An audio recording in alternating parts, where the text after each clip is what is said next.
L'éducation sexuelle à l'école est-elle en pleine dérive? Ces programmes tuent le temps de l'enfance. Donc pour vous, c'est normal d'apprendre du cul à des enfants de 10 ans? Ils vont apprendre à 8 ans comment on fait des bébés. Explique à des enfants de 11 ans comment faire un anulingus. Vous n'envoyez pas vos enfants à l'école demain. N'oubliez pas le 10 mars 2025, personne dans les écoles, la famille. Elisabeth Borne a passé une loi le 31 janvier 2025 pour autoriser les cours d'éducation sexuelle dès la petite école. Le 10 mars dernier, un mouvement de boycott scolaire a pris de l'ampleur sur les réseaux sociaux. Un certain nombre de parents, inquiets et persuadés que l'on allait enseigner des pratiques sexuelles à leurs enfants dès la maternelle, ont décidé de ne pas mettre leurs enfants à l'école ce jour-là pour protester contre le nouveau programme d'éducation à la vie affective et à la sexualité. Aujourd'hui, on est le 10 mars et il n'y a personne qui a mis les enfants à l'école chez nous.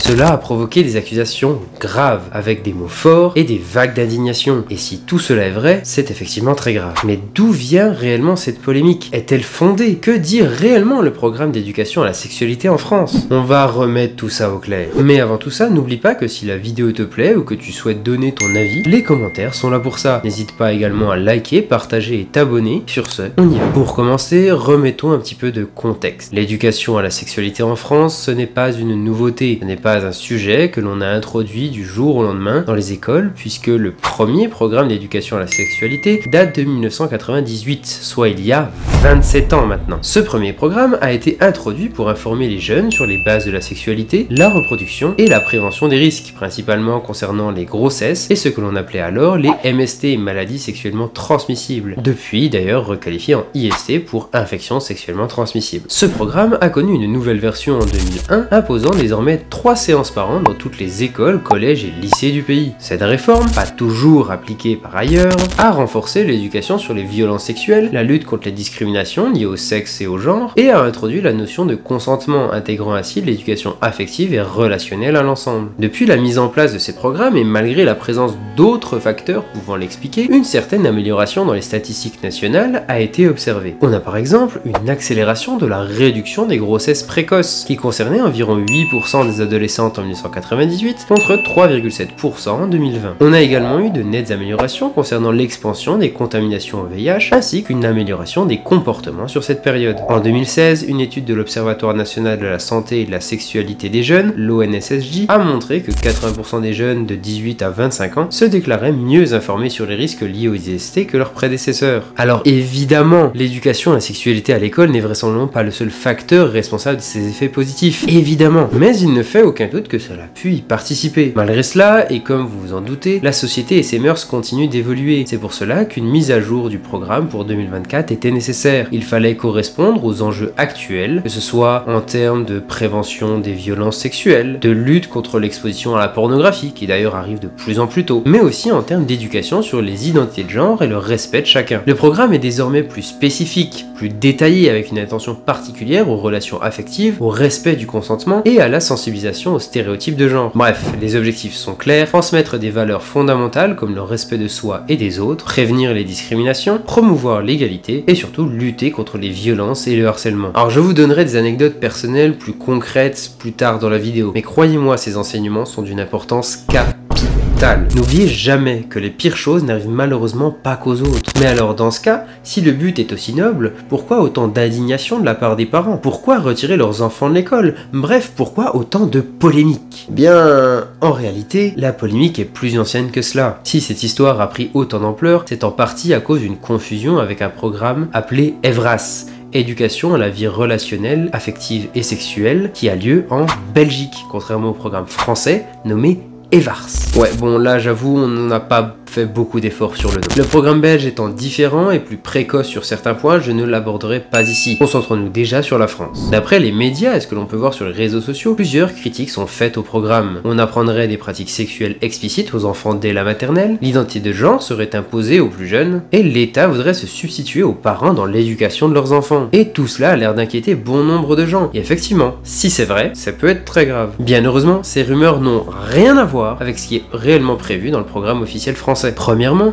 rappelons que tout ceci ne concerne que 3 séances par an seulement, et ce n'est pas 3 jours, ce sont bien 3 séances, d'environ 1 à 2 heures chacune seulement, soit environ 6 heures dans l'année. Et autrement dit, rien de nouveau depuis 2001. Et comme depuis 2001, il y a des chances que ce minimum de 3 séances ne soit pas toujours appliqué, que ce soit à cause de la gêne de certains enseignants d'aborder ces sujets, ou bien de leur crainte face à la réaction parfois violente de certains parents. Ensuite, de quoi parle-t-on véritablement lorsqu'on parle d'éducation à la sexualité en France? Je vous mettrai le lien de téléchargement du programme dans la description de la vidéo, mais pour faire court, ces enseignements sont prévus en plusieurs étapes, adaptées à l'âge de chacun. D'abord avec l'éducation à la vie affective et relationnelle dans le premier degré, donc en maternelle et en primaire, où on en abordera le respect du corps, le consentement et la connaissance de ses émotions. En gros, il s'agit de faire comprendre aux enfants que leur corps leur appartient et qu'il est nécessaire de le respecter, de se respecter soi-même et de respecter le corps des autres, ainsi que l'importance de pouvoir repérer, voire signaler des comportements qui seraient inappropriés, dangereux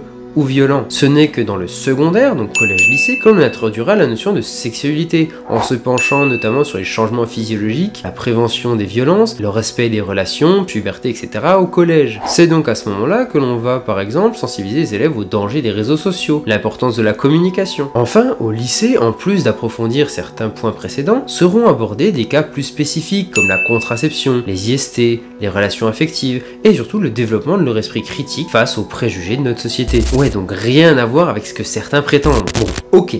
Le programme n'a donc rien de nocif pour les enfants. Et encore une fois, non, il n'est pas prévu de mettre des enfants devant de la pornographie à l'école ou de leur apprendre comment réaliser certaines pratiques sexuelles. Ce n'est pas le sujet, arrêtez vos conneries. Mais malgré tout, vous serez en droit de penser que tout cela, que ce soit la prévention des IST et des grossesses précoces, la protection contre les violences sexuelles et l'inceste, ou bien le fait d'éviter l'exposition précoce à la pornographie, ce sont des choses qui dépendent davantage du rôle des parents. Et je suis persuadé que vous faites ça très bien avec vos enfants, que vous leur transmettez des informations que vous pensez fiables, et surtout avec une grande bienveillance. Honnêtement, ça je n'en doute absolument pas, en tout cas pour la plupart. Mais malheureusement, nous vivons dans un monde où, malgré l'implication de la plupart des parents, un enfant sur 3 a déjà vu du contenu pornographique avant l'âge de 12 ans, que ce soit de leur propre fait, ou du fait de certains membres de leur famille. J'ai par exemple déjà eu le cas de parents ayant confié leur enfant de 11 ans à la grand-mère pour le surveiller quelques jours par semaine. Puis nous avons fini par apprendre que la dite grand-mère mettait cet élève devant des films pornographiques les mercredis après-midi parce que, je cite, comme ça il est sage. En 2022, plus de 8% des enfants en danger l'étaient pour des motifs de violence sexuelle, dont près de 60% au sein de leur famille proche. Encore aujourd'hui, toutes les 3 minutes, un enfant est victime de violences sexuelles. Rappelez-vous par exemple le cas de cet enfant de 6 mois violé par son père. En fait, c'est le comportement de mon mari surtout. Il n'y avait rien de normal dans ce qu'il faisait, dans son comportement. Et les traces aussi que j'avais vues sur mon bébé à chaque fois qu'elle restait seule avec son père. Ouais. Et donc, au fur et à mesure des choses, en fait, il y avait tellement de situations que je ne pouvais plus fermer les yeux. Et donc, je décide d'installer des caméras chez moi. En fait, on le voit, 2 minutes après mon départ de l'appartement, se précipiter dans la chambre avec mon bébé dans les bras et aller prendre des sextoys. C'est-à-dire qu'aujourd'hui, il peut voir votre fille. Aujourd'hui, il a un droit de visite médiatisé qui a été ordonné par un juge. Il a toujours l'autorité parentale. Ils m'ont expliqué qu'au bout de 4 visites, il serait seul avec ma fille, il aurait le droit de sortir du centre. Et même dans le cas où la famille n'est pas à l'origine de ces problèmes. Nous vivons dans un monde où certaines associations recensent jusqu'à 3700 dossiers en cours pour des affaires pédocriminelles sur le territoire français. Et cela sans parler d'affaires comme l'affaire Betaram qui nous montre que cela peut malheureusement arriver partout. Il venait me chercher à la gare en voiture, fellation forcée dans la voiture. Des fois il y avait un autre élève alors, ou 2. Du coup...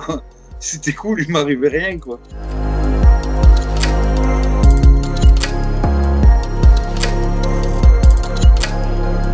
Moi, j'étais une cible. Instantanément que je suis arrivé, j'étais une cible. J'étais perdu, c'est pour ça que j'ai été la cible du directeur. Ah, il m'a réconforté, oui, ça, il m'a réconforté. De près, je lui ai servi de sextoy. Bien amusé avec moi. Je comprends pas bien ce qui nous arrive, c'est bien, c'est mal, c'est le directeur, qu'est-ce que je dois faire? Je sais que j'étais terrorisé. Je flippais qu'ils viennent la nuit, alors je dormais très Ouais, si je dormais 4 heures par nuit, c'était le bout du monde.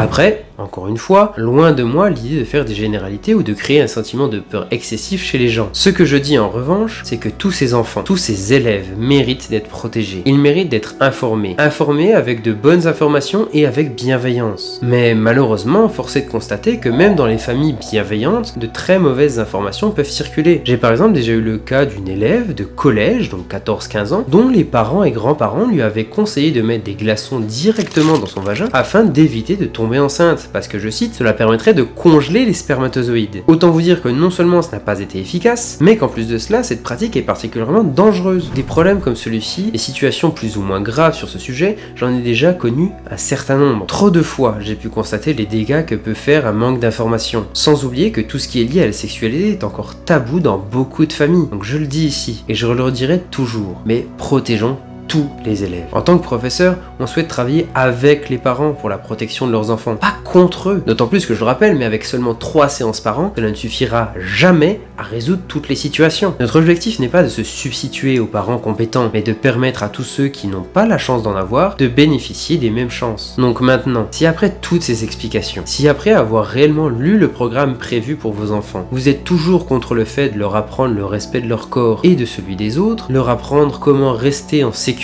si après toutes ces explications vous êtes toujours contre apprendre le consentement aux enfants, je pense sincèrement que le problème est ailleurs et je vous conseillerais de vous remettre en question. S'il vous plaît, ne nous laissons pas manipuler par la désinformation et renseignons-nous directement auprès des personnes compétentes. Vérifions toujours les sources de ce que l'on nous propose et posons-nous les bonnes questions. Bref, si cette vidéo vous a aidé à y voir plus clair, n'hésitez pas à laisser un like pour soutenir le travail, partagez-la autour de vous et donnez-moi votre avis dans les commentaires. Et surtout, abonnez-vous pour que l'on soit toujours plus nombreux à réfléchir sur ce qui nous entoure.